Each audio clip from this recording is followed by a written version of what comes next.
کیا کرنا چاہیے؟ نماز چھوڑ دینی چاہیے، نماز پڑھنی چاہیے؟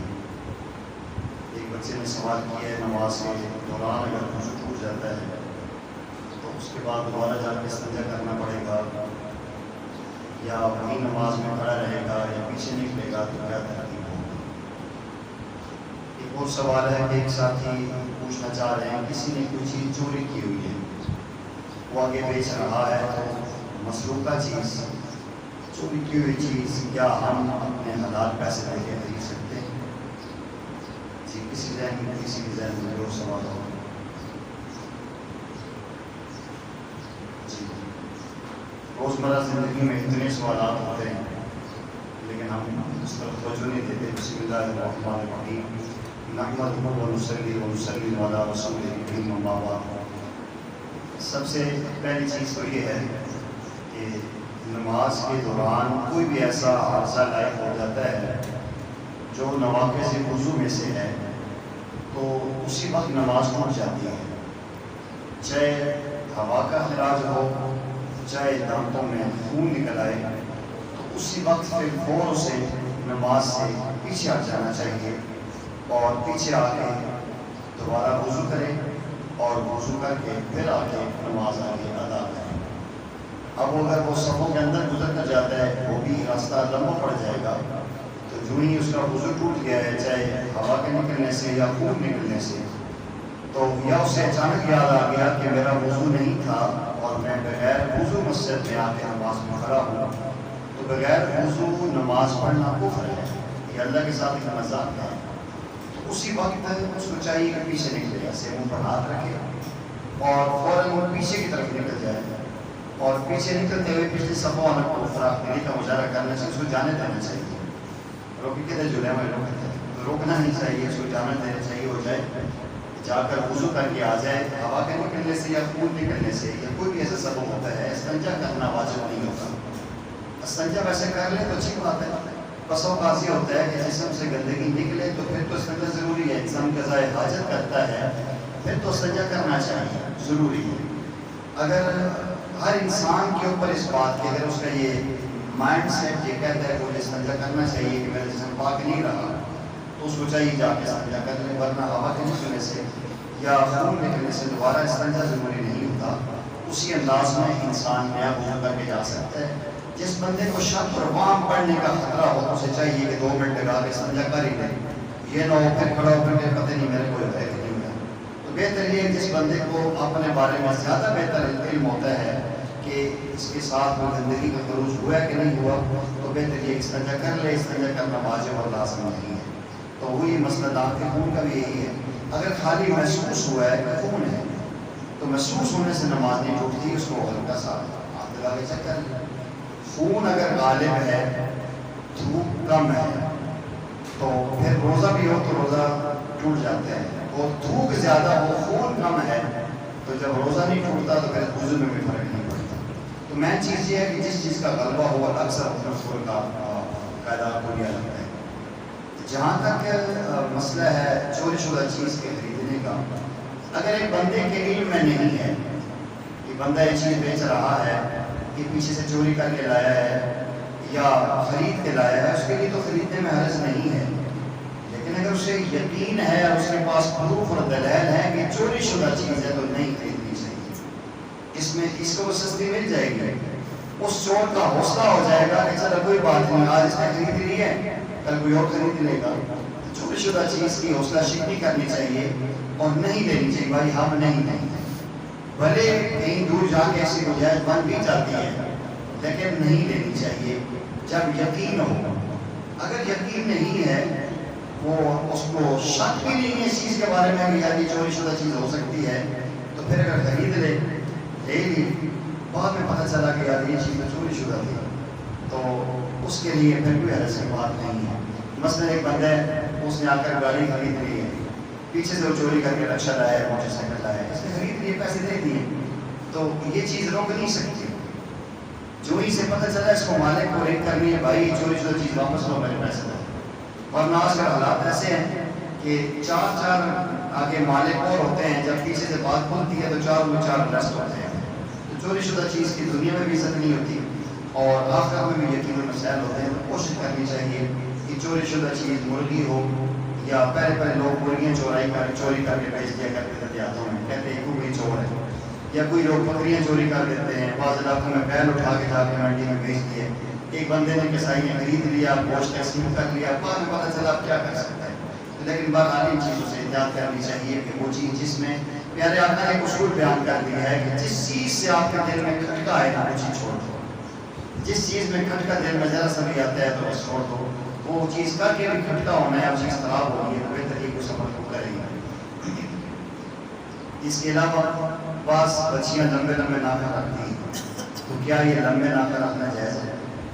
نبی پاک صلی اللہ علیہ وسلم کی سنت میں ازواج مطہرات یا جو بھی شرفاء ہوتے ہیں ان کے ناخن ہمیشہ کٹے ہوتے ہیں، تو ہم تو یہ مثال دیتے ہیں کہ لمبے ناخن یا تو بلی کے ہوتے ہیں، بلی کے پونچھے ہوتے ہیں، بلی پونچھے مارا کرتی ہیں، تو یہ ناخن رکھ کے جو بچیاں خود بلیاں بننا چاہیں تو ٹھیک ہے، ان کی اپنی مرضی، اللہ نے اشرف المخلوقات بنایا ہے۔ میں حیران ہوتا ہوں کہ لمبے ناخن والی یہ بچیاں یا بعض لوگوں نے بھی آج کل چھوٹی انگلی کا لمبا ناخن رکھا ہوتا ہے، پتہ نہیں استنجا کیسے کرتے ہیں، اگر وہ لگ گیا تو جسم زخمی ہوگا، کھانا پتہ نہیں کیسے کھاتے ہیں، تو یہ چیزیں جو سنت کے خلاف ہے یہ ٹھیک نہیں ہے۔ پیارے آقا کریم صلی اللہ علیہ وسلم نے فرمایا کہ چند چیزیں ایسی ہیں، بعض میں 10 کا ذکر آتا ہے، جو فطرت ہے انسانیت میں سے، مسلمان نہیں انسانی فطرت میں سے ہے۔ ایک اس میں فرمایا ناخنوں کا کاٹنا، زیر ناف اور بغل کے بالوں کا صاف کرنا، مسواک کرنا، کلی کرنا، اور اسی انداز میں غرارہ کرنا، استنجا کرنا اور ختنہ کروانا، یہ وہ چیزیں مشوں کو ہلکا کرنا، داڑھی کو اٹھانا، یہ فطرت انسانیت میں سے، تو یہ مسلمان تو سے اعلیٰ درجہ رکھتا ہے، تو انسان کو اس چیز سے احتیاط کرنی چاہیے، ٹھیک نہیں ہے۔ ایک سوال یہ ہوتا ہے کہ بعض لڑکوں نے عورتوں کی طرح بال رکھے ہوتے ہیں، پونیاں بھی لگائی ہوتی ہیں، اور بعض تو بڑے دنیاوی اعتبار سے کسی بڑے اسٹیج پر بھی بیٹھے ہوتے ہیں، دنیاوی منصب بھی ہوتا ہے، پھر بھی اتنے بوڑھے ہو کر پونیاں لگائی ہوتی ہیں۔ بعض عورتوں نے بال کٹوا کے مرد بنی ہوتی ہیں، تو ان کے بارے میں شریعت کا کیا حکم ہے؟ نبی پاک صلی اللہ علیہ وسلم کی بہت ساری احادیث ہیں، ایک میں فرمایا کہ اللہ تعالیٰ کی لعنت ہے اس مرد پر جو عورتوں کی مشابہت اختیار کرتا ہے،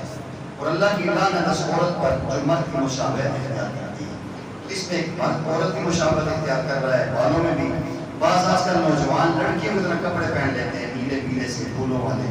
بعض میں آج کل ہوتے ہیں بچارے شعراء ہیں، حالانکہ نبی پاک صلی اللہ علیہ وسلم کی نعت شریف پیش کرتے ہیں لیکن ان کا لباس وہ شیمیل کی طرح ہوتا ہے،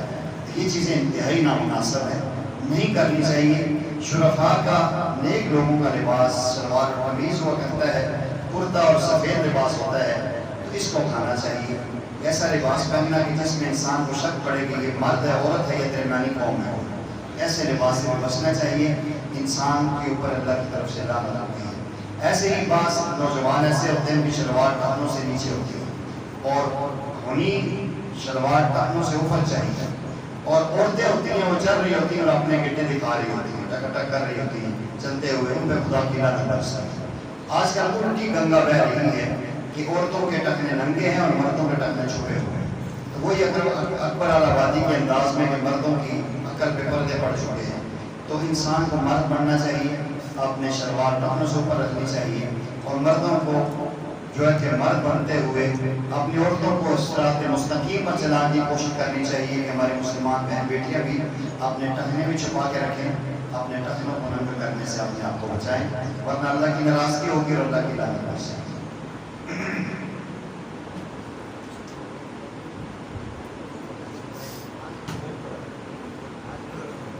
جی بالکل، مسئلہ یہی ہے کہ عورت اگر گھر میں ہو یا گھر سے باہر ہو، اتنا پتلا لباس اس نے دوپٹہ پہنا ہو جس میں بال نظر آ رہے ہیں، اس کی نماز نہیں ہوتی۔ اس کو گھر کے اندر بھی بھلے اس کے ابو جان بیٹا بھائی لوگ موجود ہیں تو ان سے بھی اسے احتیاط کرنی چاہیے، یہ نہیں ہے کہ والد صاحب ہو تو ننگی پھرتی رہے، شلوار بھی جو ہے ٹخنوں سے پنڈلیاں تک چڑھائی ہو، سینہ بھی کھلا ہو۔ حیا اور شرم کا تقاضا یہی ہے، خامد کے علاوہ ہر ایک سے انسان کو اپنے جسم کو سیف رکھنا چاہیے۔ بعض اصل میں دینداری نہیں ہوتی، ہماری برائے نام مسلمان عورتیں ہوتی ہیں، شادی غمی میں جائیں تو پتہ چلتا ہے کہ یہ کہیں سے ناچنے والی اور ڈانس کرنے کی عورت لائی ہوئی ہے، ایسا لباس پہنا ہوتا ہے، ایسے شکل بنائی ہوتی ہے، اللہ تعالیٰ ناراض ہوتے ہیں۔ ایک حدیث کا مفہوم ہے کہ جب عورت ایسا لباس پہن کے بازار میں نکلتی ہے، اپنے خوشبو پہن لگاتی ہے، تو اس پہ خدا کی لعنت آتی ہے، فرشتے اس پہ لعنت کرتے ہیں۔ تو احتیاط کرنی چاہیے کہ بڑی چادر ہو، اس میں چہرہ چھپایا ہو۔ نماز دیکھیں اگر سر ننگا نہیں جائز ہے، جو اللہ کی عبادت ہے، تو شادی میں جانا کیسے جائز ہے؟ بس اللہ تعالیٰ کرے کہ عورت کو اللہ حیا عطا فرمائے اور پاک دامی نصیب فرمائے، جیسی تربیت کرے گی ایسا ہی پھلا کے ملے گا۔ تو جو ہم دیکھتے تھے ہماری مائیں بڑی خواتین آج بھی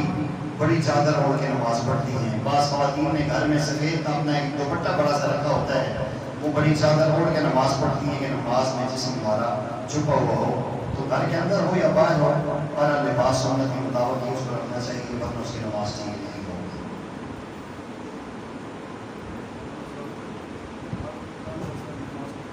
جی مرد کے لیے ضروری ہے کہ سر ڈھانپ کے نماز پڑھنی چاہیے۔ سر ڈھانپ کے بغیر نماز پڑھتے ہیں، یہ بے ادبی ہے، سنت کے خلاف ہے۔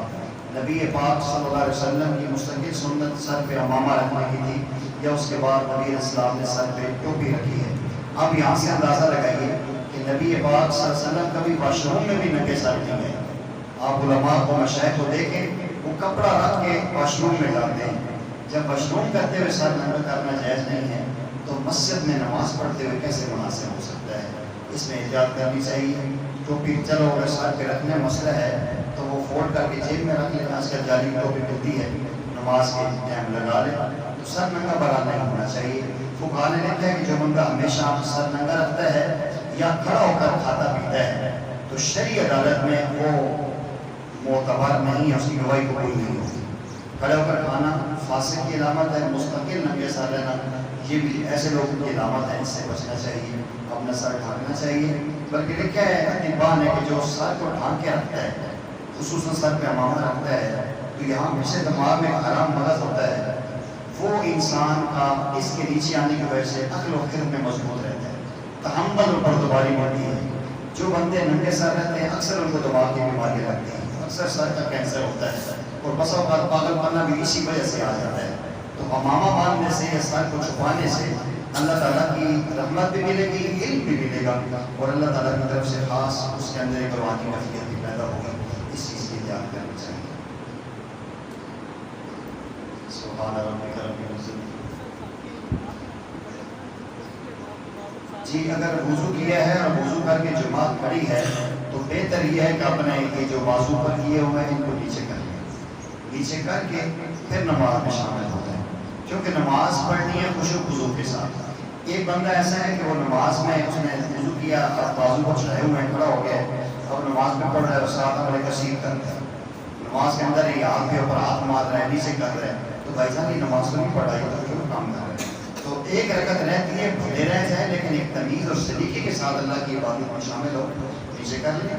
آگے کھڑا ہو جائے۔ نماز میں پڑھتے ہوئے یوں کر رہے ہیں، کپڑا نیچے کر رہے ہیں، یہ عمل کثیر ہے، عمل کثیر سے نماز ٹوٹ جاتی ہے، تو نماز میں ہو کے نماز پڑھ رہا ہے، اس سے بہتر نہیں ہے ایک رکعت رہ جائے تو رہ جائے، لیکن کم از کم سلیقے سے اللہ کی عبادت میں شامل ہو، تاکہ اللہ کی طرف سے رحمت ملے اور جنت کا داخلہ اسے نصیب ہو۔ سبحان ربک رب العزت عما یصفون۔